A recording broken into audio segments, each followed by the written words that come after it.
계속해서 말씀드리는 것은 여러분에게 어느 성경을 읽든지 여러분들이 성경을 읽을 때 중요한 것은 그냥 성경 책이네 그리고 읽다 보면서 찾아가야지. 맞아요. 읽다 보면서 찾을 수도 있는데 먼저 읽기 전에 우리가 성경을 주신 하나님의 목적과 의도를 알고 읽으면은 더 잘 읽을 수가 있습니다. 더 실수하지 않고 더 확실한 뜻을 알 수가 있습니다. 그래서 제가 여러분들에게 성경을 읽을 때 이 모든 성경이 한 번에 쓰여진 것이 아니라 역사의 한가운데 하나님께서 보내신 쓰신 사람들에 의해서 또 그 당시에 들을 사람들 위해서 하나님 말씀을 하셨고 하나님 말씀하신 것을 기록하셨고 그 기록이 우리에게 전해졌다는 거, 이걸 잘 보셔야 돼요. 이 모든 게 다 하나님의 섭리고 하나님께서 우리에게 성경을 주신 과정입니다. 그래서 어느 성경, 구약이든 성경이든 어느 성경책을 읽든 그 성경책의 안에 들어있는 그 안에 있는 메시지가 누구의 얘기인가, 누구를 위한 얘기인가를 여러분이 아셔야 돼요. 그래서 여기 보면 화자가 있고요.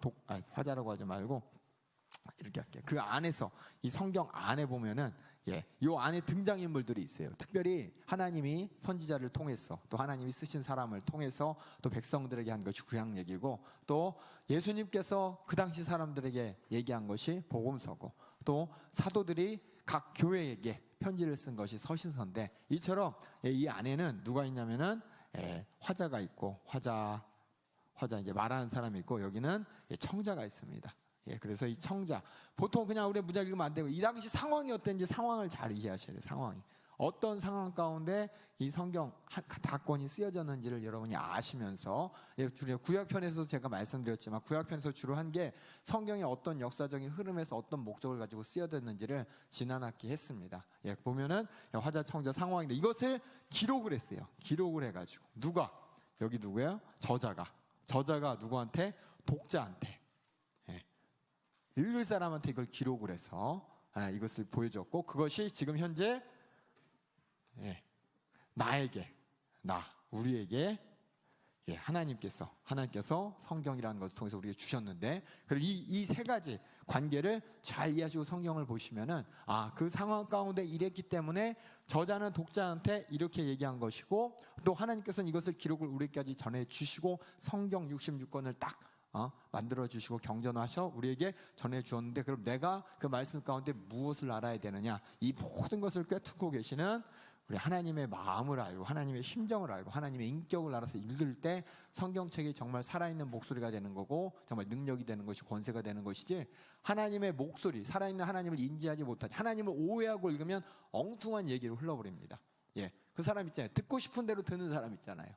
나는 칭찬으로 어머 머리 잘했네 그러면 내 머리만 잘했나? 화장도 잘하고 옷도 잘 입었는데? 이런 식으로 이게 뭐냐면 듣는 사람 마음대로 들어버리면은 이 진심이 전달이 안 되고 진심을 모릅니다. 그래서 우리가 기도하는 이유도 성령님께서 우리 안에서 성경 읽을 때도 항상 하나님 말씀 들을 때도 이걸 잘 듣게 하셔야지 성령님께 이렇게 나를 포기하고 내놔야지 그냥 내 상황 가운데 그냥 내 상황에 급급해서 그냥 하나님 말씀을 들으면 이 모든 상황이 다 무시돼 버립니다. 그래갖고 자기 듣고 싶은 것만 들어요. 하나님께서 경고인데 나한테는 경고가 아니고 하나님의 사랑의 목소리인데 나한테는 사랑의 목소리가 아닌 거예요. 그래서 성경 말씀 읽을 때는 항상 내 상황이 아니라 일단은 내 상황보다는 먼저 이 성경 전체에서 어떤 상황 가운데 하나님께서 이 말씀을 주셨는지를 알고 그럼 내 상황 가운데 그걸 내가 어떻게 하나님 목소리를 들을 것인지 성령님께서 이제 감화하시고 감동하실 때 이게 살아있는 목소리가 내 안에서 역사하게 되는 겁니다. 무슨 말씀인지 알겠죠? 그러니까 성경을 읽을 때는 상황과 그 하나님의 인격 그 두 가지만 잘 조심하면 돼요. 요 세 가지. 첫 번째는 요 세 가지 상황이 있었다는 거. 두 번째는 이 하나님의 이 상황 가운데 어떤 심정으로 말씀하셨는지 요거를 잘 찾아보시면 여러분이 성경 읽을 때 오해하지 않게 됩니다. 그래서 마태복음, 마가복음, 누가복음, 요한복음이 각각의 상황에 맞춰서 각각의 청자, 독자를 향해서 마태가, 마가가, 누가가, 요한이 누구를 증명하기 위해서, 누구를 말하기 위해서 예수 그리스도를 말하기 위해서 예수 그리스도의 복음과 예수 그리스도의 십자가에 죽으신 사건이 단전히 역사적인 사건에 어떤 청년이 빨가벗고 십자가에 달려 죽었더라 근데 부활했는데가 아니라 이분이 바로 우리의 구세주다. 이분이 어떻게 구세주가 되셨는지 오셔서 어떻게 자신을 나타내셨고 어떻게 천국 복음을 전해줬는지를 쭉 그 대상에 맞춰서 설명해 주시고 오늘날은 우리 연세중앙께서 우리 모두가 오늘날 21세기 지금 서울 궁동 대한민국에 사는 우리를 위해서 하나님께서는 강단을 통해서 또 이 말씀을 진리를 듣게 하고 계시니까는 여러분이 담임 목사님 하신 말씀 전부 다가 뭐냐? 이 성경 말씀이에요. 성경 말씀. 하나님의 심정과 마음을 전달하는 겁니다. 그때 필요한 대로, 전도가 필요할 땐 전도해야 된다. 기도가 필요할 땐 기도해야 된다. 우리는 성경만 갖고 따라가면은 내가 어디 있는지 잘 몰라요. 그래서 하나님께서는 교회를 통해서, 그 교회를 통해서 내가 하나님의 목소리를 듣고 생명의 안식을 얻어서 끝까지 예수님 발자취 따라 신앙생활을 할 수 있도록 지금 우리가 이 자리에 있는 것이고 신앙생활을 하게 되는 것을 여러분이 잘 보시면서 그냥 전체적인 그걸 보셔야 돼요. 그냥 내 중심으로 보는 게 아니라 하나님의 중심으로 보시고 하나님과 나 사이 관계 가운데 무엇이 중요한지 여기 말씀 가운데 잘 이해하시고 찾고 따라가시기 바라겠습니다. 그래서 마태복음은 누구를 대상으로 적었다고요? 유대인들에게 예수 그리스도를 소개하기 위해서. 예수 그리스도를 누구로 소개했습니까? 그들이 기다렸던 왕 메시아.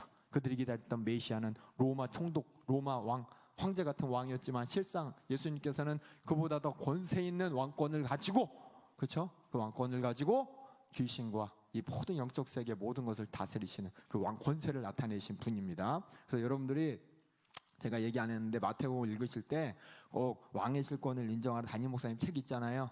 그걸 꼭 읽으셔야 돼요. 같이 읽으셔야 돼요. 같이.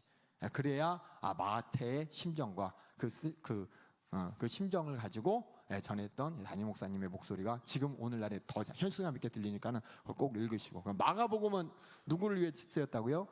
이방인이라고 특별히 유대인을 제외한 다른 사람들, 그 사람들에게 유대인의 뭐예요? 문화와 전통과 어떤 생활 양식과 전혀 틀립니다. 생각 자체도 틀려요. 그들 생각에 맞춰서 예수님을 하나님의 아들인데 그 하나님이 누구로 오셨다고요? 종으로서 섬기러. 어떻게 하나님의 아들이 섬기는 게 가능해? 그런데 우리 하나님은 그렇게 하셨다는 거예요.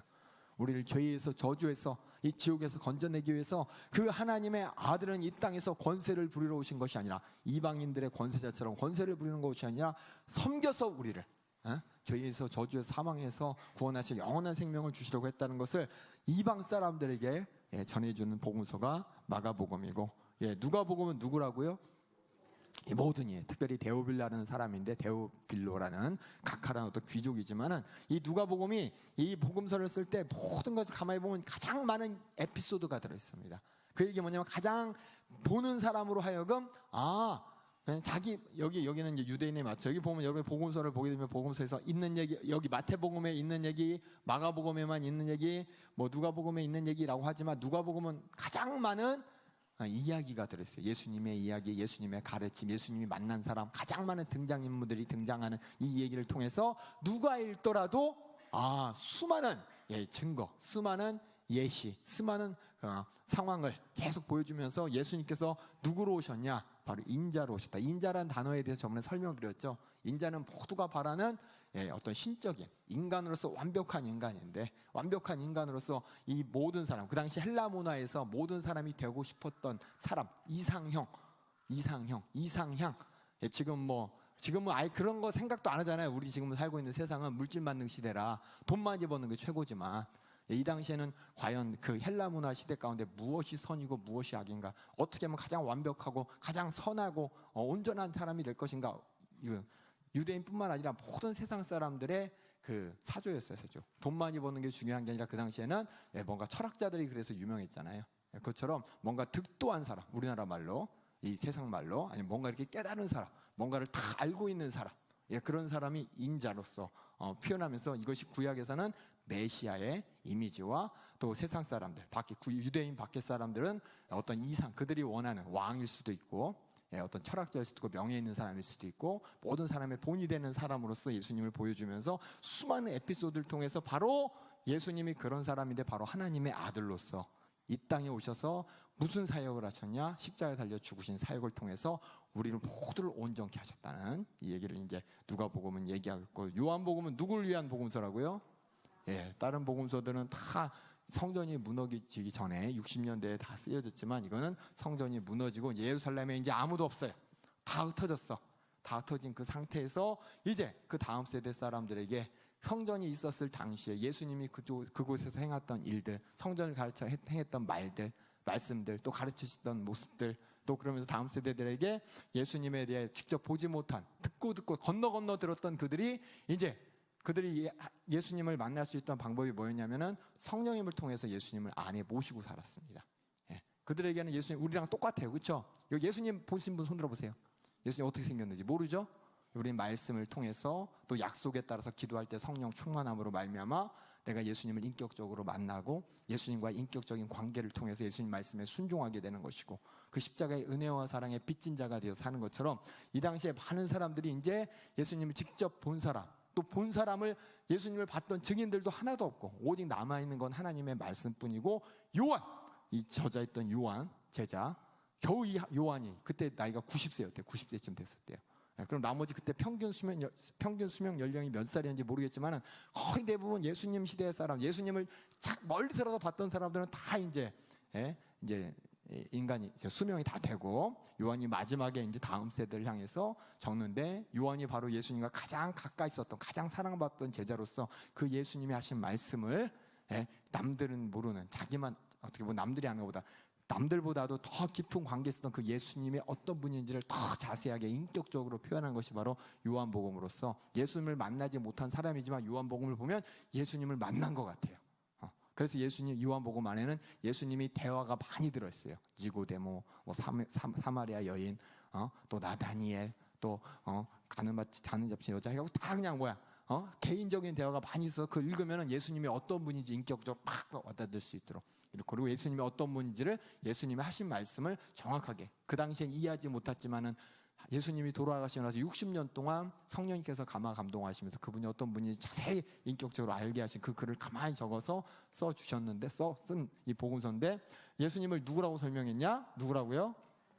하나님의 독생자라고 하면서, 한 어떤 사람은 하나님이 그럼 아들 하나 여럿 중에 하나인가? 하나님의 아들이 있다는 얘기인데, 그게 아니라 예수님께서 그 당시에 많은 사람이 보질 않았으니까는, 첫 번째는 그 당시에 얘기했죠. 그 당시에 말씀드렸나요? 그 당시에 예수님에 대해서 의심하는 두 가지가 있었는데, 예수님을 인정하지. 어떤 사람은 예수님은 하나님의 아들 아니고 그냥 사람인데, 하나님이 특별히 쓴 사람, 그냥 사람이야, 하나님은 아니야 라는 사람이 있었고, 한쪽에서는 아니 하나님 맞아, 하나님인데 그 행하신 일들, 우리 안에 성령의 역사하신 일을 봐봐 기적도 일어나고 똑같이 예수님의 권세가 나타나는 거니까 예수님의 하나님의 아들이 분명한데 그냥 진짜 인간은 아니고 인간처럼 보이는 하나님의 아들이야 라는 이 두 가지 생각이 있는데, 이 두 가지 생각이 어느 하나만 갖고 주장하면 우리의 복음은, 우리의 십자가의 구원은 이루어지지가 않습니다. 예수님이 온전한 인간으로 오셔서 죄 없으신 하나님이 십자가 달려 돌아가셔야 우리 모든 죄를 짊어질 수가 있고, 그래서 우리가 자유함께 되었는데, 둘 중에 하나만 선택하게 되면 이 십자가에서 우리를 위해 죽으신 그 사건이 허사가 돼버립니다. 그래서 요한복음은 그것을 분명하게, 예수님은 하나님이시고 또 말씀이 육신이 되었다, 이 말 통해서 분명한 인간이었어 라고 하면서 예수님의 그 복음과 예수님이 이 땅에서 십자가의 대속의 사건이 얼마나 진실한 사건이었는지를 하나님의 독생자라는 표현을 써서 이 다음 세대들, 우리 모두를, 그래서 우리가 읽으면 참 요한복음이 제일 잘 읽어져요. 어떻게 보면 마가복음은 짧아서 잘 읽어지고, 요한복음은 그 안에 대화가 많이, 근데 중요한 게 뭐냐면 가만히 주의 깊게 안 듣고 그냥 읽으면은 엉뚱한, 잘 못 알아들어. 그렇죠? 어떤 사람이 옆에서 대화할 때 나도 옆에서 잘 들어야지 그 대화의 내용과 흐름과 의미를 알게 되고, 그냥 내가 딴짓하면서 대화하는 거 이렇게 들으면 오해하게 되잖아요. 마찬가지로 이 요한복음도 자세히 보셔야 돼요.